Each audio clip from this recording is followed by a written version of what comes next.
right.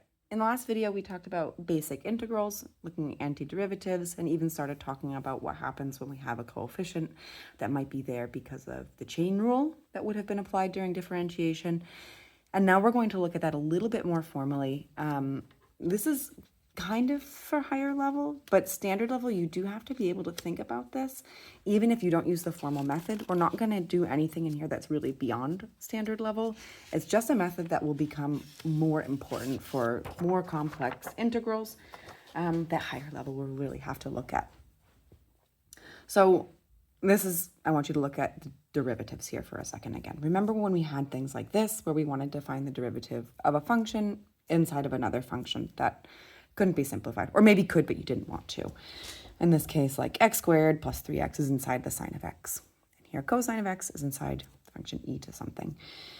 And when you find the derivative of each of these terms, you need to outer dinner, derivative of the outer one, leaving the inside the same, times the derivative of the inner one. So the derivative of sine of something is cosine of that thing, but that thing has its own derivative as well.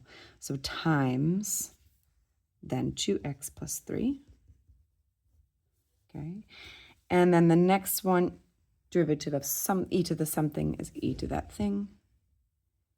And the derivative of the inner function is times negative sine of that thing. Okay. So we could then say, well, I'm going to make this plus. Okay, now when we undo these, we're going to need to recognize what is maybe inside of a function is its derivative there being multiplied.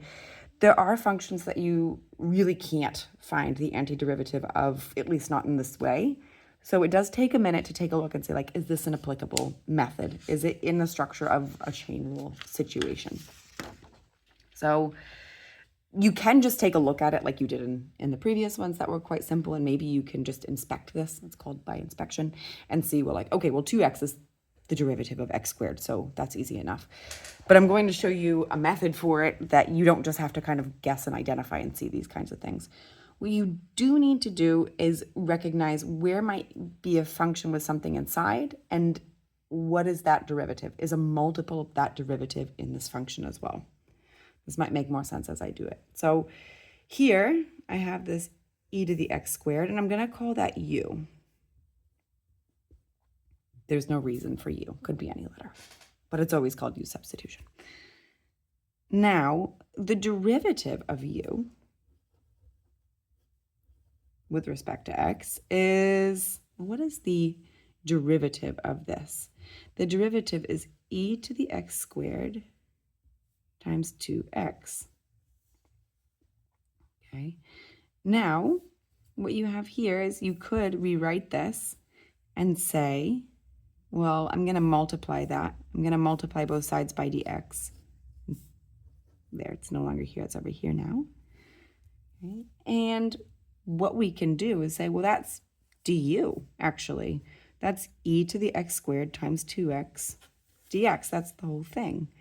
So I can rewrite this as du. What is the antiderivative of du? Something, there's just a 1 here. Well, that's u plus our constant. So I have already found what u is. That's e to the x squared plus c, which is maybe something you could have seen just by inspecting this. The more you do of this, the easier it will be to identify.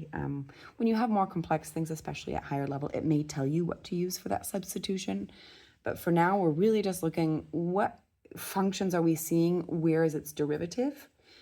Are there multiples? So what I see here is a function whose derivative, or a multiple of this derivative, is also here. So I want to make sure that I say, whoops, okay, u is going to be the bigger thing because I'm going to have to take the derivative of it. X cubed 2x squared minus 1. And the derivative of this, you don't just want to write what you see in the function, right? You do need to take a look and see what the derivative of u is. You can't change that around too much. The derivative of that is 3x squared plus 4x. Looks like my pen may be running out. Again, if you multiply both sides, in the future, I'm just going to write it over here. Okay, so actually, what I have in my integral, if I were to rewrite this with some u's, I have, I'm really running out of ink here. This here is 3 du's. Doesn't matter if we write du in the numerator or next to it. And this is u. Okay. We don't want to have a du in the denominator. That's quite important. You'll see in the next one how important that can be, or how it may help you determine what you want to be u and du. You could rewrite this, remembering some of just algebraic as well as an as well as rules about integrals. You can pull out any coefficients. You could call this u and du. Okay. And what is the antiderivative of 1 over something? You could either use your formula booklet or just remember it, plus c. And then the very last thing is we need to make sure we go back and put in our original u. So this integral, the antiderivative of that is 3 ln of x cubed plus 2x squared minus 1 plus c.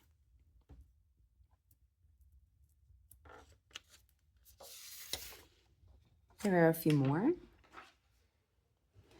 What you may be thinking when you see this is, okay, well, the derivative or the function and the derivative could work in either direction, right? Like the derivative of sine of x is cosine of x. The derivative of cosine of x is negative sine of x. I could just multiply by -1. So what do we want to do? Important, again, is that you don't have the derivative, or the du, in the denominator. We do want to have it as if we could pull it out and put it next to it. So when I decide what I want to do, I mean, you could also look and say, well, it's tangent, and then you realize tangent isn't given in your formula booklet, so it doesn't help that much. So as you pick one, whoops, that's not a u, we're going to do cosine of x. You may try the other way first and realize you don't get too far. The derivative of this is equal to negative sine of x dx. Again, already just pulling it over. Being careful that you're not just writing what you see and hoping that it works out. Like, it's not sine of x because you want sine of x. The derivative of this is negative sine of x. Very careful which direction you're going with and what we have.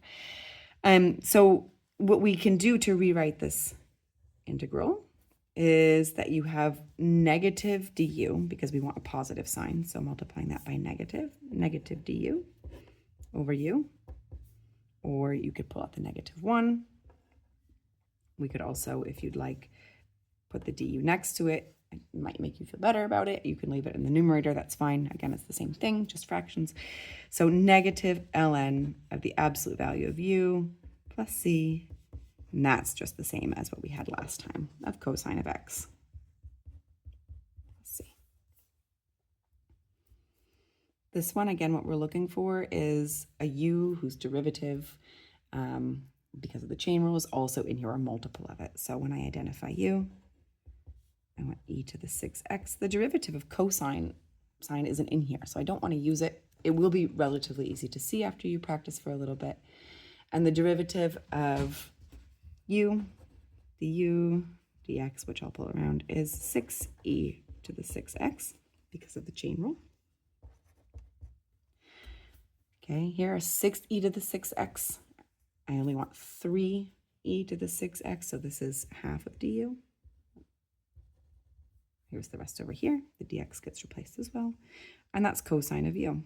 So if I were to rewrite this integral, you have 1/2 du times the cosine of u. This is all just multiplication, really. So you can pull things out, move them around. Cosine of u du. And the antiderivative of cosine is sine. Be careful with those signs because the derivative of sine is positive cosine. So 1/2 sine, and we said u is e to the 6x plus c. Ooh, that's desk.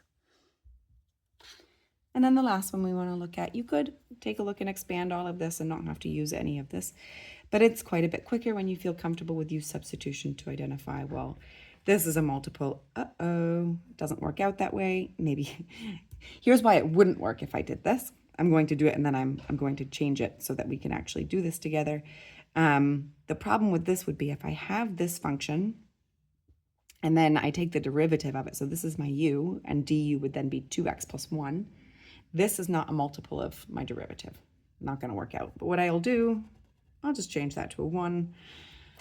And now that it's a 1, we're good to go because there is a multiple of the derivative of this. So if I say, okay, well, u is x squared plus 1, du will be 2x dx. I want 5 of these in order to make my 10x dx. So if I rewrite my integral, that's 5 du's times u to the third. There's my u cubed, or 5, you don't need to pull it out, but absolutely can, 5u cubed du. We're going to add 1 to the exponent and divide by your new exponent. Again, undoing that power rule that you did with the derivation, differentiation. Adding our unknown constant. You could wait until the last step. You don't need to do it here and just rewrite it. That's fine. But 5/4 times x squared plus 1 cubed, to the 4th, excuse me, plus